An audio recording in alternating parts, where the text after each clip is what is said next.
has shown mercy after all. Listen closely, George. I want you to hear this before your imminent plummet to hell. When Papa was choking on his bottle, moments from death, surrounded by rags and rats, he told me to scour the earth for the man who now held his fortune. He told me not what to do once I found him, but I know well enough. You never repaid your debt to my father, George, but now you will pay it to me in blood. And rest assured, I will show you no mercy!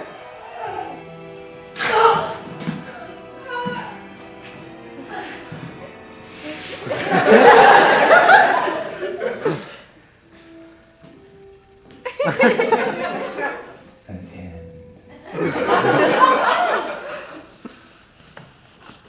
Evelyn, I found him! I found the man! Oh, God! Merciful God, is he dead? If God be merciful, yes. No, not now. Not after I found him. I came from Siena as fleet as I could. Evelyn, by what false name do you choose to call this man? This wretch is George, the death-relieved debtor. Fool! This is Evelyn, compatriot to George and I. He donned our friend's clothing so that he could come in his stead, for he knew no good could come of this midnight meeting. I was dispatched to Siena to investigate a rumor about a rich uncle of his that might come and resolve all debts between you and George. He came to bring peace, but has only found death. Cursed be fortune that has left these hands stained with innocent blood. I now see that my desire for revenge has led me to take the one thing more precious than money. Life. An end.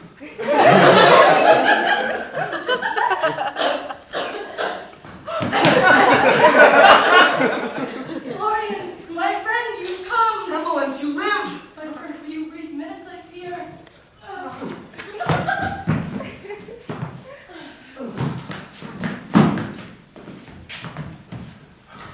I found the man in Siena.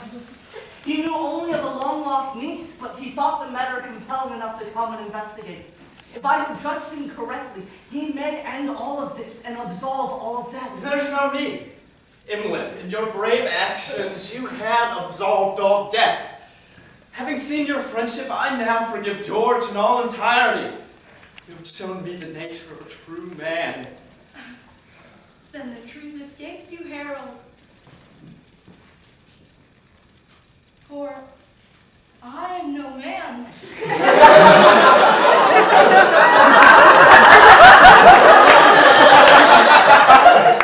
that once mortal enemy, but something more than friend could ever mean.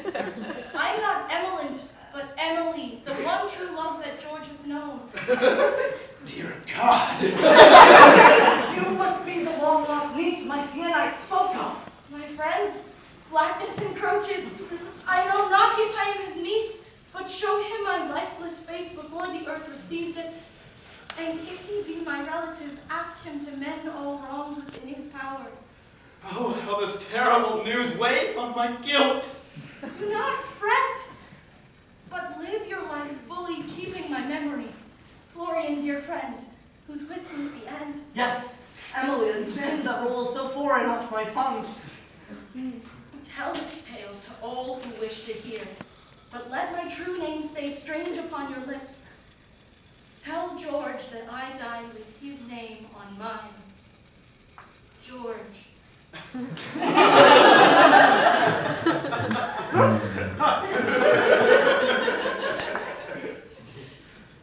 You will not believe the service on these ships! It took me 40 minutes to get my trunk, and when I did, some meddling Venetians had stolen all my leather journals!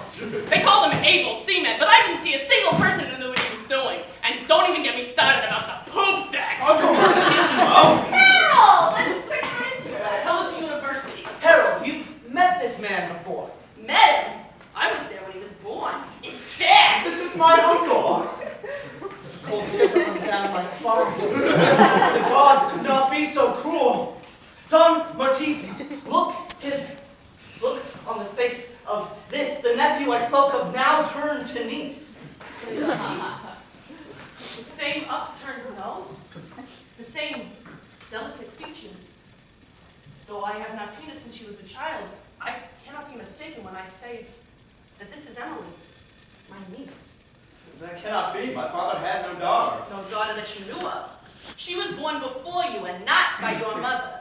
You knew her, but only as a babe, for she was sent away to guard the family honor, and far away from all she stayed, though fate, it seems, has brought you back together. What more could you release onto me? I've spent my life trying to avenge my father's loss. For what lack of virtue do you punish me? I have wanted nothing but to please my father. Oh, my poor Harold.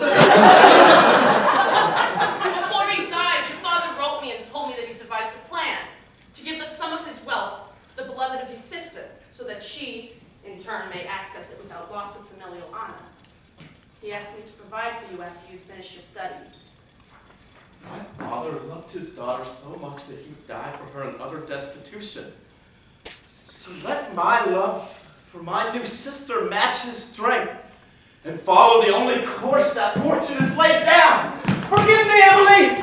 Forgive me, Father!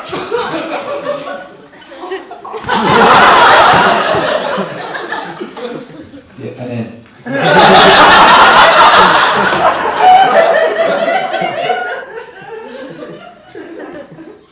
Before me lie two, slaughtered in their prime, in tragedy that seems so foul to all. Together now, a grave joke played by time. Whose definite punchline is, these siblings fall. Remember ye, whose names are held esteemed, and who for epithets would suffer strife, regardless how important titles seem. Familial honor can't trump family life.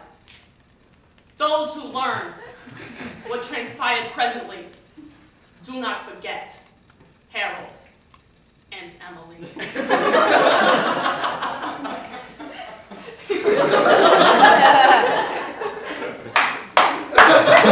Bravo, sir, a wonderful delivery. You liked it? I've been participating in some amateur performances, and I'm thinking of taking my talents to the open market. A spectacular idea. Your speech, it has made me want to live again. What made you laugh? Surely you were not contemplating taking your own life after witnessing the destruction such an act causes. No, not in so many words. The death of my dear friend, it caused me to lose faith in life. Oh, you can't. Come, lad.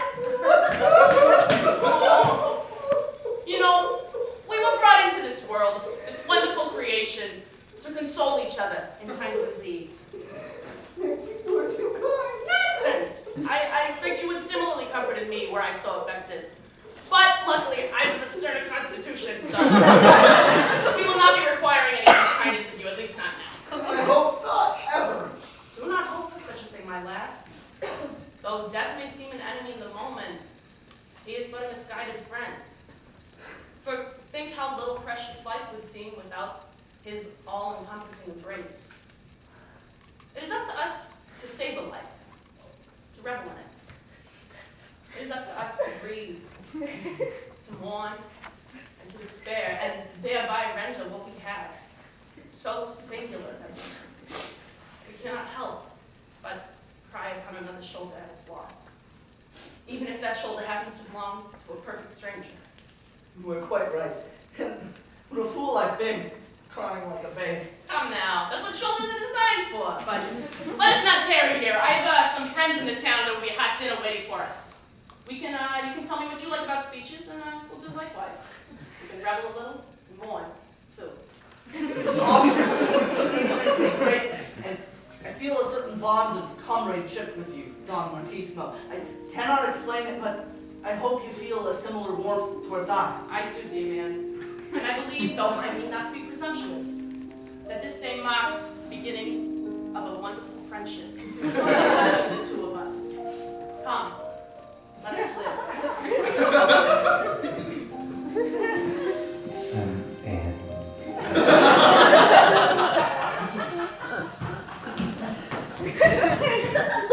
What? Harold! Dead! I never meant for this. And dead before he knew his father's true intentions. Oh, George, you come too late. And who is with him? Emily! How came you here? Why you instead of me? I should have told you everything, but instead I let us fester in innocence for fear that knowledge of your noble birth would tear you away from me.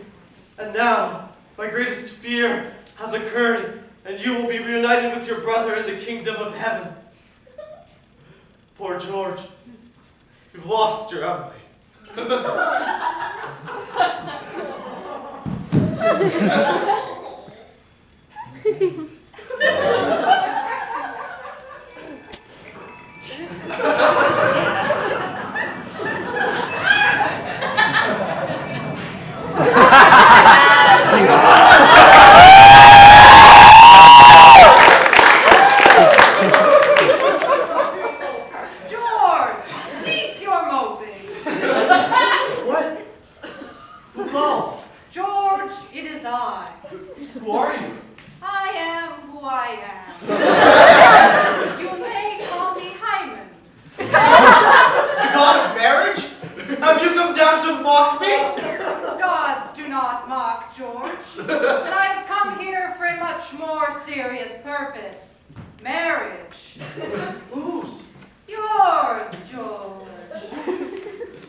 Florian!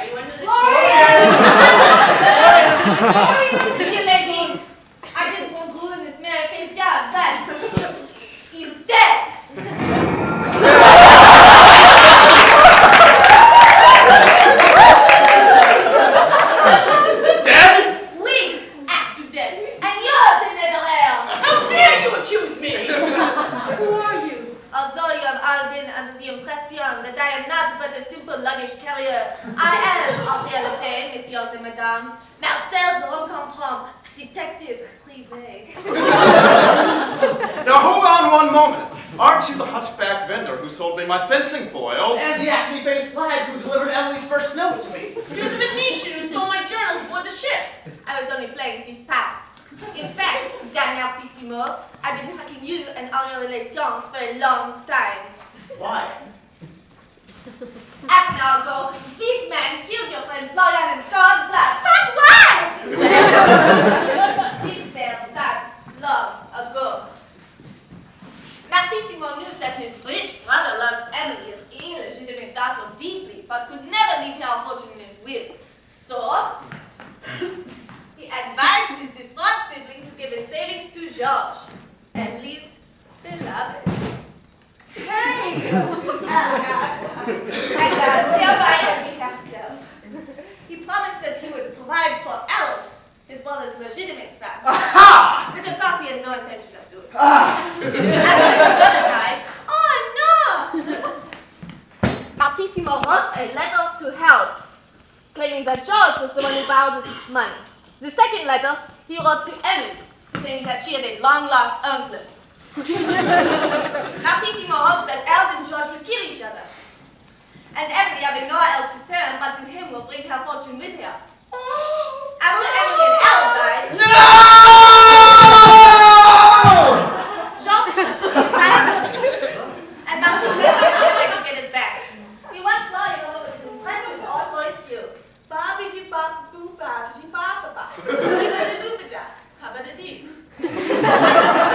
Said Emily's dying wish was to give her fortune to her closest living relation.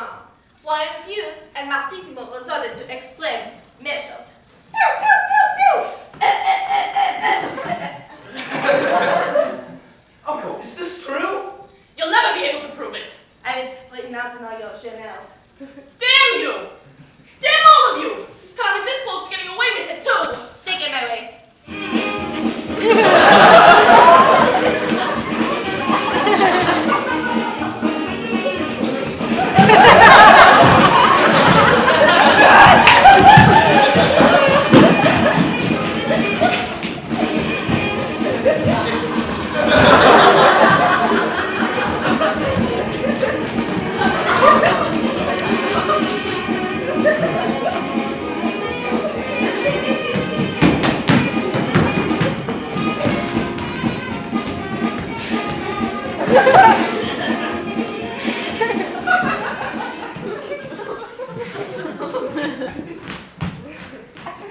Another disastrous family affair solved by the great Marcel de Rencontrant.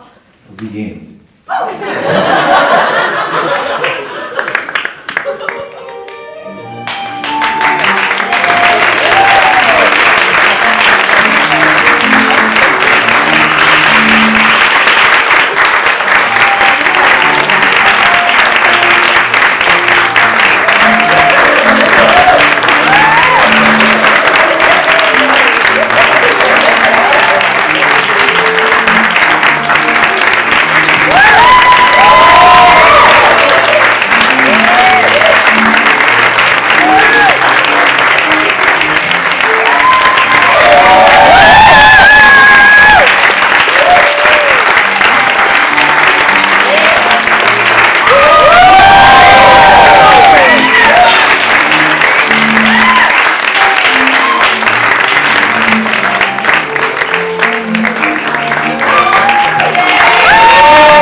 To just one person.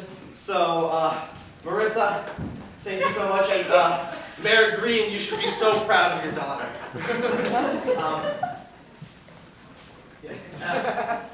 And these flowers are from us, the casting crew. Oh my God, thank you so much.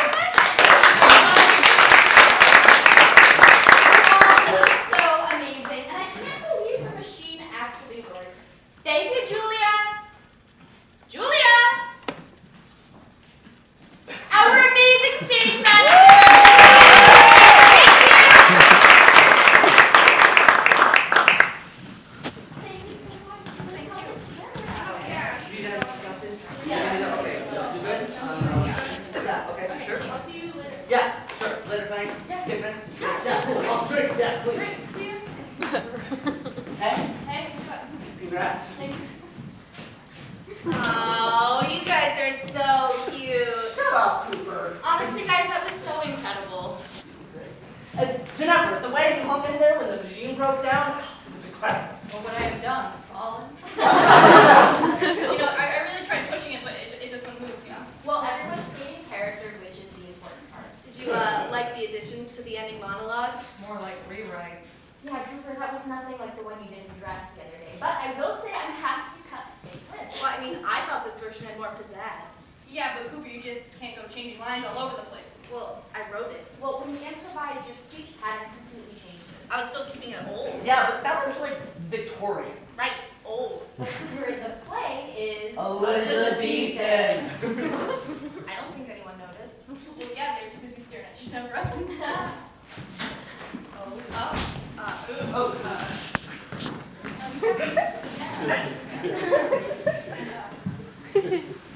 So? Oh, all right. You won the bet. You produced an original show in a week. You mean it? Yeah. Build a hotel somewhere else. If I see that damn dog of yours on my property again, out comes the shotgun. Ka-chick! We did it! Old man Marty Axel was true to his word. We were able to keep the theater. Put on 2 more plays that year and a couple more the year after. Mayor Greene still sometimes sends us updates of productions that go through the old place. You might be wondering what happened to the characters in my little story. Well, Marisa suffered an accident that maybe just did more good than harm.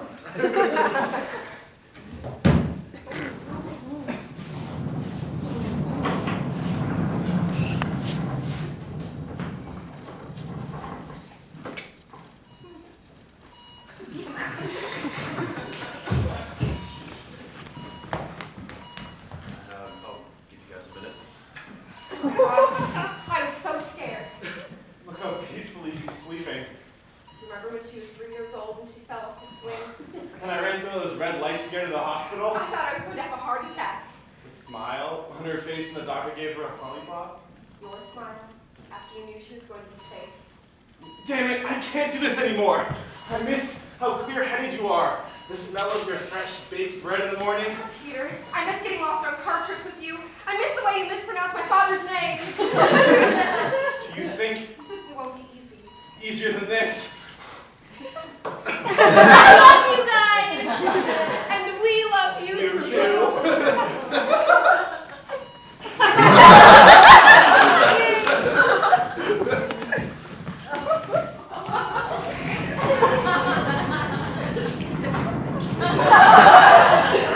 Ginevra went through a transformative loss. Poor Scooter was bleeding internally from a shotgun wound. He was suffering so bad, there was no other way. Scooter. I've never had a friend like you. And I swear I never will. I'm sorry. I'm so sorry, boy. No, stay there! Stay there! Good dog.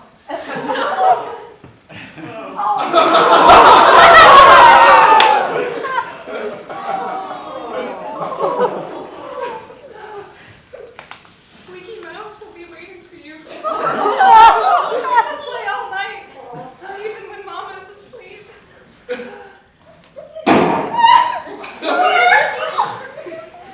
never have a friend like you. Jack and Julia were a little luckier. They were even able to rekindle their small town romance after years of separation. You got this. Oh my god.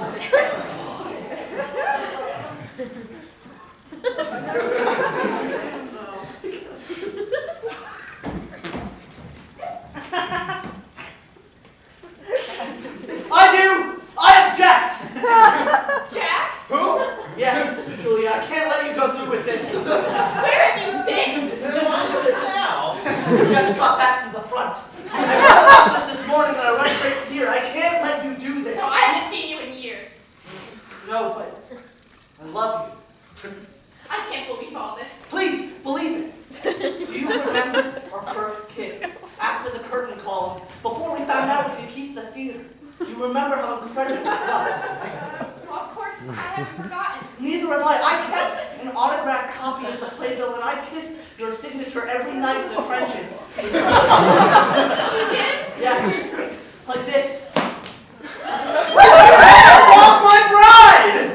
I'm sorry, Clive, but I can't do this. This is ridiculous!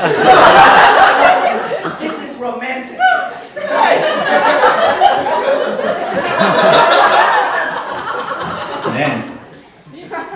Clive? Clive von Borohagen. Got any more bad news for me? You, sire, are the rightful king of Mersopania. Even Reuben and Poster would claim to be your uncle. But now the rightful king shall be crowned. Long live the king!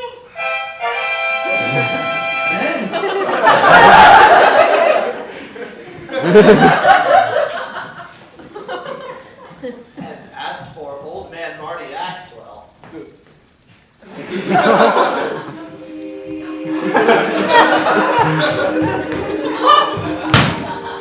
I believe! I believe!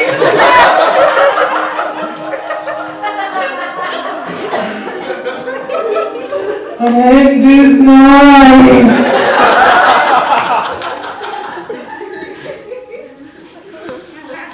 and what about me? Deborah, honey, I won the case.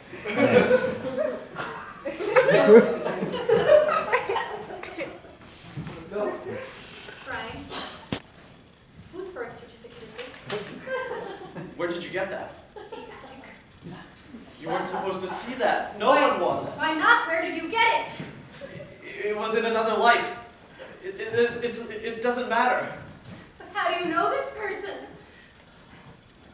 10 years ago, I had an accident. I ran over a man. I was drunk, but it wasn't my fault. He jumped in front of the car. Where? Over by 14th Street. Oh, no! I had to move north, change my identity.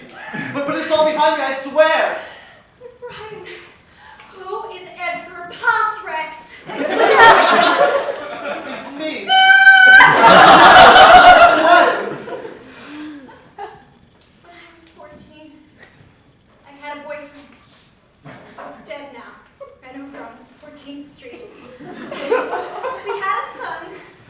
We gave up for adoption. My boyfriend named him Edgar Posrex.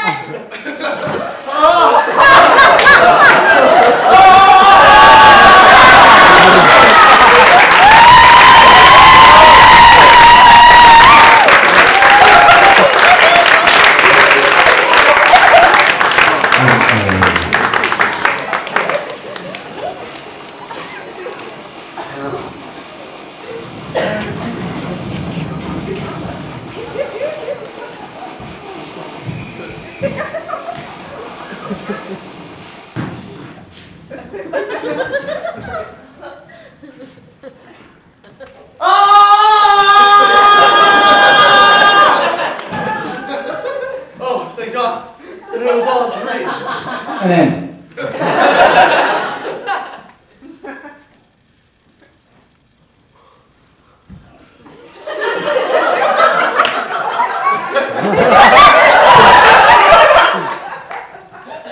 Jack! Guess what? Yes, I did have another weird dream. Yeah, we were putting on this Elizabethan play. Yes, you were in it. Yes, you and Julia hooked up. But listen, this is important. I did it. I lost my virginity before graduation. Graduation? Wait, I gotta go.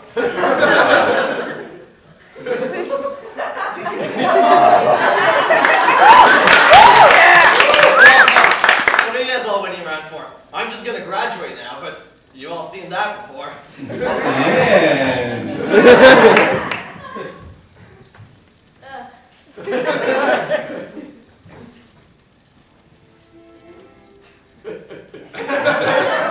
Ce qui se passe dans la vie des autres est un mystère.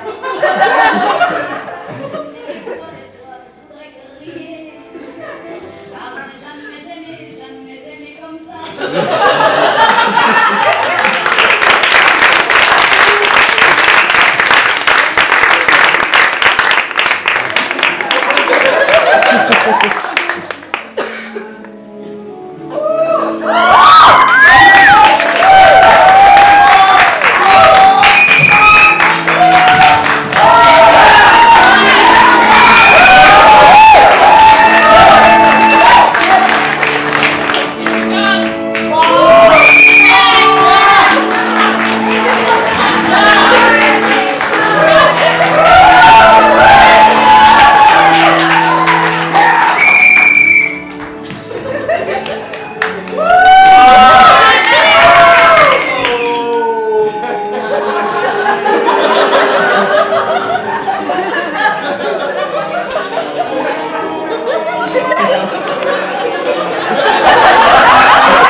We were cheering for you. Did you hear us? Well, of course.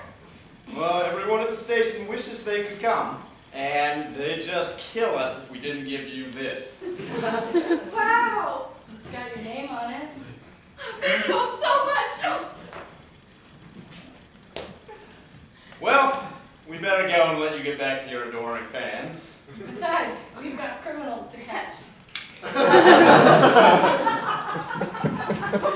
so proud of you. And despite the limp. Thanks, Coach McIntosh. You know, I did exactly what you said. I pictured cool marble and all the pain just disappeared. Is that a girl? Listen, there was someone in the stands who was watching your race pretty closely. Who? Justin Burnett. From the university. Really? Did he seem impressed? I don't see how he couldn't be. I would be expecting a blue envelope if I were you. Wow, thanks, Coach McIntosh, for everything you've done. You know, this is as much yours as it is mine. You're sweet, kiddo, but I haven't run that fast in 25 years. I better go start packing up the hurdles. I'll see you later. You two enjoy yourselves. Julia, you did it. You came. Of course I did. Look, I'm sorry about what I said yesterday. I know you didn't mean any of it. I know, but I was an asshole, and I'm sorry. Strawberry ice cream? In the cherry orchard? Absolutely. Your turn.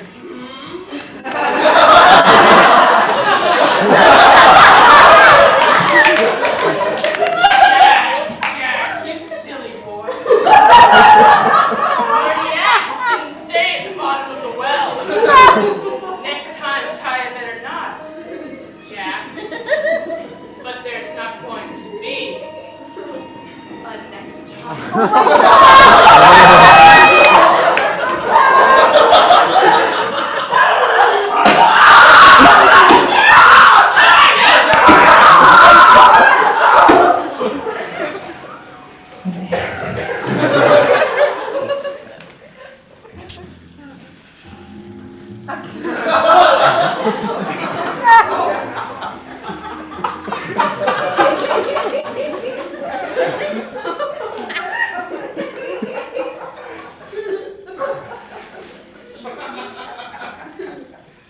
It's the last one.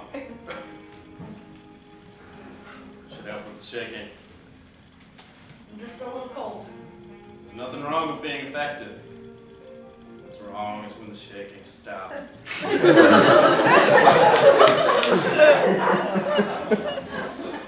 What's wrong is when you're a nerd, Ned. Flesh doesn't make you shudder anymore. When you don't bother to close your eyes or look away or even stuff cotton in your nose. When the dreams stop. So don't tell me you're just a little cold. All right, Arthur, I'm not just a little cold. I can't stop seeing it. It's not their face or their hands or their skin. It's their hair. It goes all limp and just dangles there. I can't stop seeing it when I close my eyes. Good. When you stop, then you'll know it's time to quit. Why are you telling me all this? Because I wish someone had told me.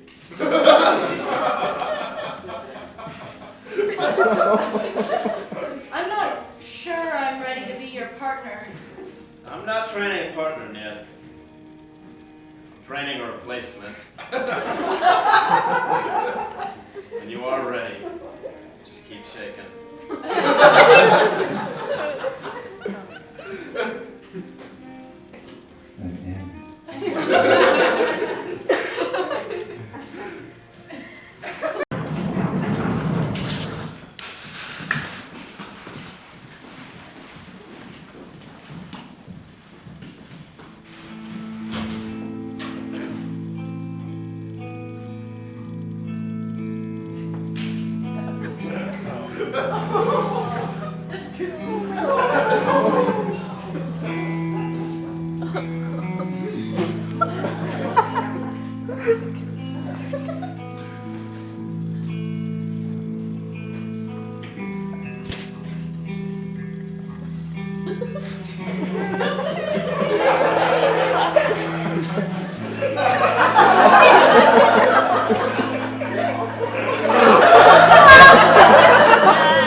There are no such things as endings. For its essence, each ending is a beginning. And even in the worst moments, when we turn to ourselves, to our neighbors, to our loved ones, and say, "This is it," we must know in our hearts that it isn't. For even the ending of something so seemingly absolute as corporeal life is just the beginning of an ethereal journey, an opening scene on a transcendental stage.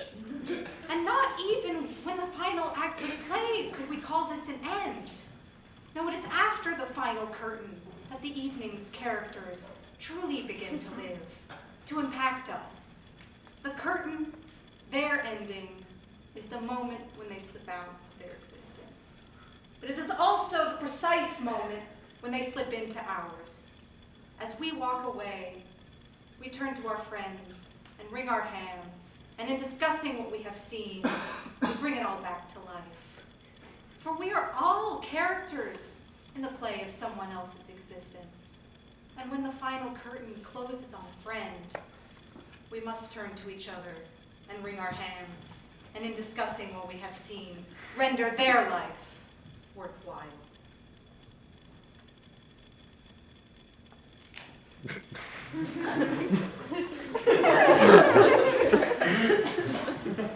An end.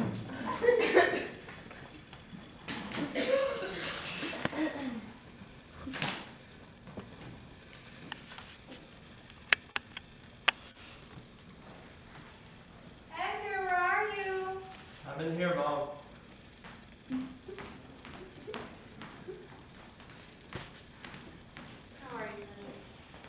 Some days are better than others. You should call him Skye. It's her son. That's what Jack and Julie would have called him. Yeah, it's just hard to get into that. Do you want to talk about it? There's not much to say. If there was, you'd know I'd listen, right? Yeah, I know. No, I'm being serious, Edgar. I know. And when there is, I'll tell you. Look at this. Have you looked at this mail? You've been sitting here for so long.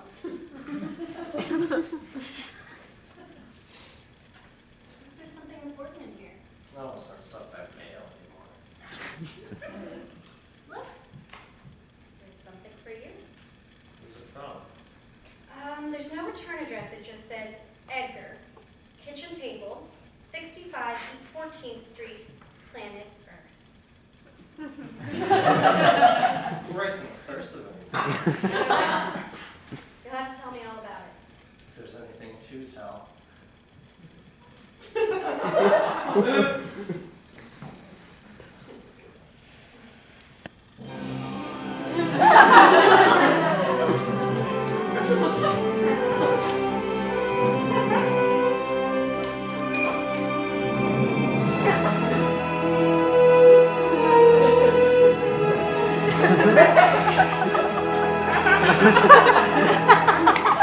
Beginning.